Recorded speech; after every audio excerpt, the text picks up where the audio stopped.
ماشاءاللہ دعوت محبت دعوت عقیدت اب پیچھے جڑے دوست ہیں تھلے تشریف فرماؤ تھلے بہ جاؤ مہربانی ڈسپلن کا مظاہرہ کرو بھائی جان میں بلا تمہید ہی دعوت خطاب دینے لگا دعوت محبت دعوت عقیدت خطیب پاکستان مقرر ذیشان سرمایہ اہل سنت وقار اہل سنت سالار اہل سنت حضرت علامہ مولانا مفتی محمد اجمل رضا قادری صاحب آپ نے ملتمساں اپنی نورانی وجدانی لسانی خطاب نال ساڈے قلوب و ذہن منور اور معطر فرماون گے اب آپ تسی درود شریف کا نذرانہ پیش کرو الصلاۃ والسلام علیکہ یا سیدی یا رسول اللہ وعلی آلک وصحبک یا سیدی یا حبیب اللہ السلام علیکم جتنے دوست کھڑے ہیں مہربانی کریں سارے بیٹھ جائیں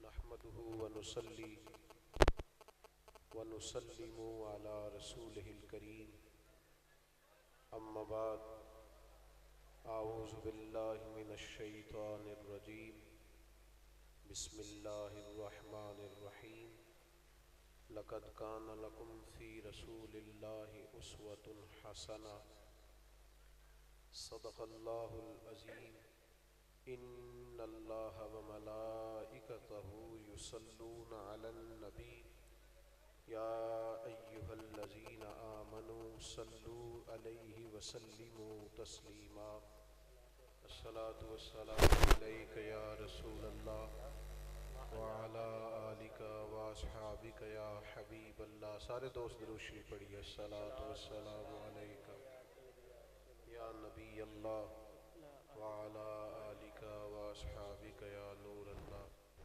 حمد و صلاۃ کے بعد انتہائی عزت کے لائق بزرگوں قابل صد احترام بھائیوں اور دوستوں میں نے آپ سے عرض کیا تھا آپ لوگ بیٹھ جائیں محفل کے ادب کے خلاف ہے آپ آ جائیں سارے دوست اور بیٹھ جائیں بڑی مہربانی اللہ تعالیٰ سب کو جزا دے اور باتیں نہیں کریں آپ عزیز دوستو یہ میلاد شریف کی محفل پاک ہے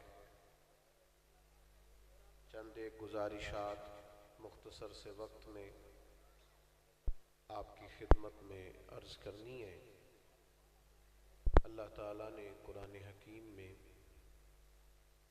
ارشاد فرمایا ہے کہ رسول اللہ اسوۃ حسنہ فرمایا تمہارے لیے رسول اللہ صلی اللہ علیہ وسلم کی زندگی بہترین نمونہ ہے اپنی زندگی کے شب و روز گزارنے کے لیے اور اپنی زندگی کو نظم و ضبط سے اور خوبصورتی سے گزارنے کے لیے اور اپنی آخرت کا ذخیرہ جمع کرنے کے لیے تمہارے لیے نبی پاک علیہ السلام کی زندگی بہترین نمونہ ہے مسلمان یہ سمجھتے ہیں اور ایمان اور یقین رکھتے ہیں کہ جو حضور علیہ السلام کے مقدس طریقہ مبارکہ پر چلے گا کامیابی پائے گا لیکن سمجھنے کی بات یہ ہے کہ کچھ لوگ تو اس نظریے کو سمجھتے ہیں پر اسوہ حسنہ کے وسیع مفہوم کو نہیں سمجھتے اور کچھ لوگ ایسے ہیں جو زبانی دعویٰ تو بڑا وسیع کرتے ہیں لیکن عملی معاملات کے اندر کمزوری اور سستی کا مظاہرہ کرتے ہیں سب سے پہلے تو اسوہ حسنہ کے وسیع مفہوم کو سمجھنا چاہیے نبی پاک علیہ السلام نے ایک ایک پہلو پر اپنی امت کو رہنمائی عطا فرمائی ہے ہمارے ہاں عموماً یہ دیکھا جاتا ہے کہ پوری شادی میں صرف نکاح کا طریقہ شاید دین نے بتایا ہے. لوگ نکاح کے 5 منٹ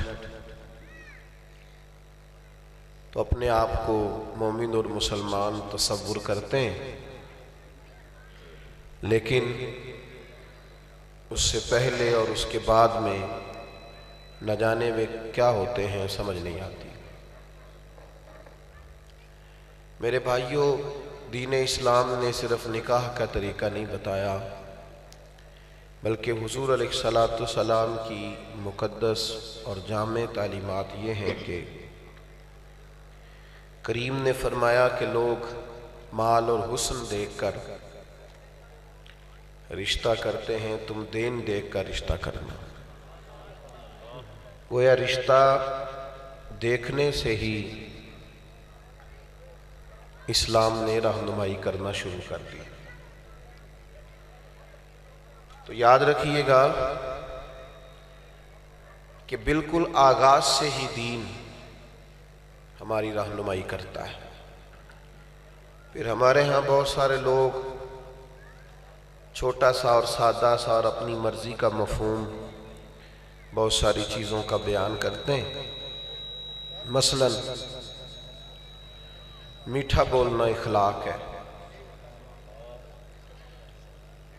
تو میں اکثر عرض کرتا ہوں صرف میٹھا بولنا یہ اخلاق نہیں. میٹھا تو لوگ مطلب کے لیے بھی بولتے ہیں، اپنا کام نکلوانے کے لیے بھی میٹھا بولتے ہیں. وقتی اور جزوی طور پر کسی خاص مقصد کے حصول کے لیے بھی لوگ میٹھا بولتے ہیں، اور جب وہ مقصد پورا ہو جاتا ہے تو پھر وہ اپنی اصل پہ آ جاتے ہیں. تو پھر سمجھنے کی بات یہ ہے کہ صرف میٹھا بولنا سنت نہیں بلکہ سچ بولنا سنت ہے. دیانتدار رہنا یہ کریم کا طریقہ ہے.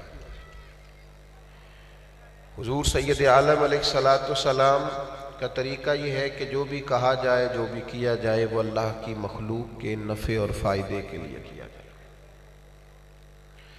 لیکن ہرس کرنا، ہوس کرنا، طمع کرنا اور اپنے ذاتی مفادات کی جنگ لڑنا یہ درست نہیں ہے. اور اگر آپ تھوڑا سا اس کی گہرائی میں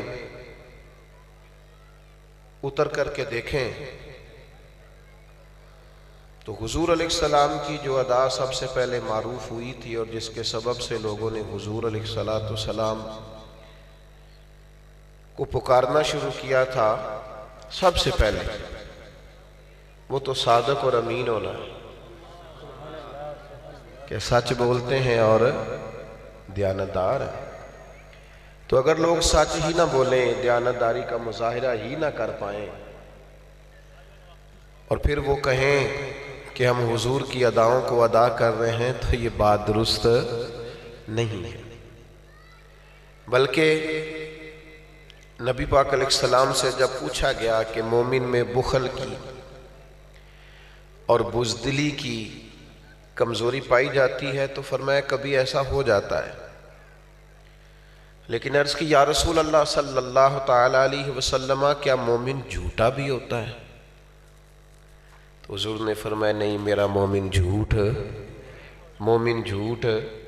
یہ مومن کی شان کے خلاف ہے کہ وہ جھوٹ بولے گا، بددیانتی کرے گا، یا کوئی ایسی بات کرے جو خلاف واقعہ ہو. تو بھائیو، حضور کا وسیع اسوہ حسنہ جس کے اندر بے پناہ وسعت پائی جاتی ہے اور زندگی کے ہر پہلو کو حضور کا اسوہ حسنہ گھیرے ہوئے ہے، ہمیں اس وسیع مفہوم کو سمجھنے کی ضرورت ہے. اب دیکھیے ترمذی شریف میں حدیث موجود ہے، نبی پاک صلی اللہ تعالی علیہ وسلم نے سیدنا انس بن مالک رضی اللہ تعالی عنہ سے فرمایا کہ اے انس، اے میرے بیٹے، آپ سے ہو سکیں تو صبح اس حال میں کریں کہ آپ کے دل میں کسی کے لیے بغض نہ ہو۔ اور اگلے لفظ حدیث کے کیا ہیں؟ حضور فرمانے لگے یہ میری سنت ہے، دل کو عداوت سے، بغض سے، کینے سے پاک رکھنا، فرمایا یہ میری سنت۔ تو صرف مسواک لے کے دانت صاف کرنا ہی سنت نہیں، دل صاف رکھنا بھی سنت۔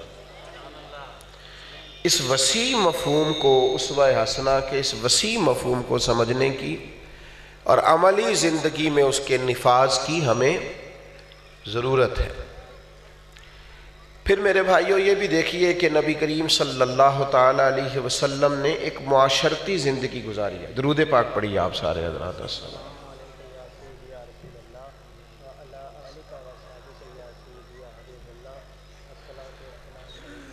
نبی پاک صلی اللہ تعالی علیہ وسلم نے ایک معاشرتی زندگی گزاری ہے۔ حضور نے نکاح فرمایا ہے۔ محبوب کے گھر کے اندر اللہ تعالیٰ نے اولاد پاک عطا فرمائی ہے۔ حضور نے ازواج کے حقوق ادا کیے، بیٹیوں کی تربیت فرمائی، اپنے نواسوں سے محبت کی۔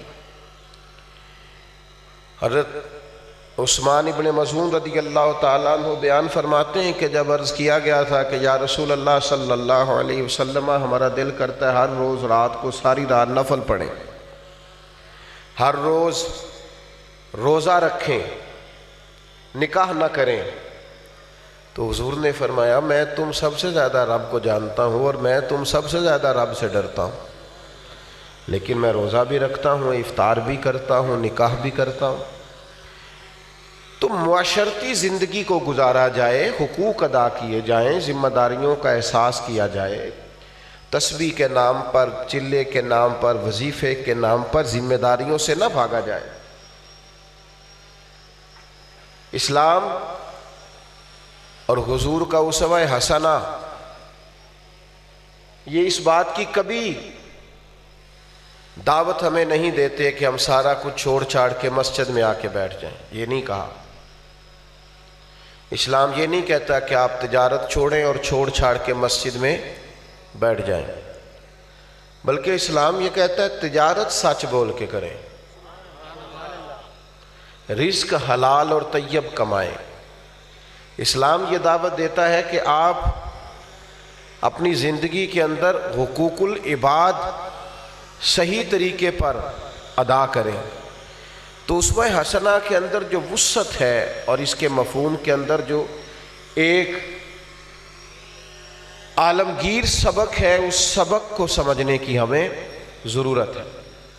اور پھر یہ کہ دین کے کسی ایک پہلو کو اختیار نہ کیا جائے، بلکہ حضور علیہ الصلوۃ والسلام نے جو وسیع ذہن ہمیں عطا کیا ہے اس وسعت کو سمجھا جائے۔ آپ غور فرمائیے نا، نبی پاک صلی اللہ تعالی علیہ وسلم جب بھی بات کرتے تھے نا تو وسیع بات کرتے۔ ارسلت الی الخلق، فرمایا اللہ نے مجھے مخلوق کا رسول بنا کے بھیجا، یعنی عالمی بات حضور ارشاد فرماتے۔ ہمارے ہاں نا ہمیں ایک ایک دو دو کر کے خود غرض بنا دیا جاتا ہے۔ اپنے بچوں کی سوچو، اپنے گھر کی سوچو، اپنے برادری کی سوچو، اپنے قبیلے کی سوچو۔ مسلمان کی سوچیں تو عالمی ہوتی ہیں، وہ تو وسعت ظرفی کے ساتھ سوچتا ہے۔ اور پھر حضور مومن کو دیکھنا بھی ایسا ہی چاہتے ہیں۔ نبی پاک صلی اللہ تعالی علیہ وسلم نے فرمایا مومن ہوتا ہی وہ ہے جو اپنے لیے پسند کرے وہی اپنے بھائی کے لیے بھی پسند کرے۔ تو وسعت ظرفی، وسعت قلبی اور اپنے ذات سے اوپر اٹھ کر سوچنا، یہ نبی کریم صلی اللہ تعالی علیہ وسلم نے ہمیں عطا فرمایا۔ اور پھر اپنے سینے کو وسیع رکھنا، دوسروں کے لیے گنجائش رکھنا، بولی ہمیشہ محبت کی بولنا، اور کوشش کرنا کہ ہماری زبان یہ کسی کے لیے تکلیف کا سبب نہ بنے۔ آج تو والدین بیچارے اپنے بچوں سے بات کرتے ہوئے ڈرتے ہیں کہ پتہ نہیں کوئی ایسی بات نہ کر دے جو بے ادبی والی ہو۔ حالانکہ نبی کریم صلی اللہ تعالیٰ علیہ وآلہ وسلم نے فرمایا تمہارے ماں باپ تمہارے لیے جنت بھی ہیں اور دوزخ بھی، اگر تم ان کو راضی کر لو گے تو تمہارے لیے جنت ہے، اور اگر نافرمانی کرو گے، ناراض کرو گے، دل دکھاؤ گے، حقوق ادا نہیں کرو گے تو یہی معاملہ دوزخ کا سبب بن جائے۔ تو اسوہ حسنہ ہمیں ہماری زندگی گزارنے کے لیے نکھار دیتا ہے کہ ہمیں اپنے آپ کو کس طرح کر کے درست کرنا۔ میں کس طرح آپ کی خدمت میں یہ بات عرض کروں کہ آج ہم نے دین کو صرف تقریروں کا موضوع بنایا ہے اور سٹیٹس لگانے کے لیے اور ایک دوسرے کو بھیجنے کے لیے نصیحتیں رہ گئیں، بلکہ سویرے اٹھ کے جتنے لوگوں نے ہمیں نصیحتیں بھیجی ہوتی ہیں اس سے تو اندازہ ہوتا ہے کہ سارے نیک ہو گئے، کیونکہ جس نے یہ بھیجی ہے وہ خود پتہ نہیں کتنا نیک ہوگا، کیا اس کا انداز ہوگا۔ تو عزیز بھائیوں، کوشش کی جائے اپنی زندگی کے شب و روز میں کہ اس طریقے کے مطابق اوقات کار مرتب کیے جائیں، ترتیب دیے جائیں جو دین ہمیں بتاتا ہے۔ میں نے زیادہ باتیں نہیں کرنی، بس بات کو سمیٹنے لگا ہوں، آپ میری بات پر توجہ فرمائیے گا۔ درود شریف پڑھیں ایک دفعہ۔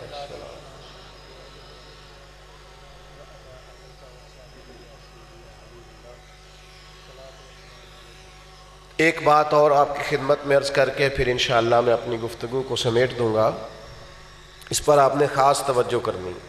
خاص ہمارا کچھ اس طرح کا ذہن بن گیا ہے اور ہمارا کچھ اس طرح کا رویہ ہو گیا ہے کہ ہم جب سوچتے ہیں تو جہاں ہم بیٹھے ہوتے ہیں وہاں بیٹھ کے سوچتے ہیں، ہم سامنے والے کی تکلیف کو سامنے رکھ کر سوچتے نہیں ہیں۔ ہم اپنے آپ کو، آپ دیکھیے نا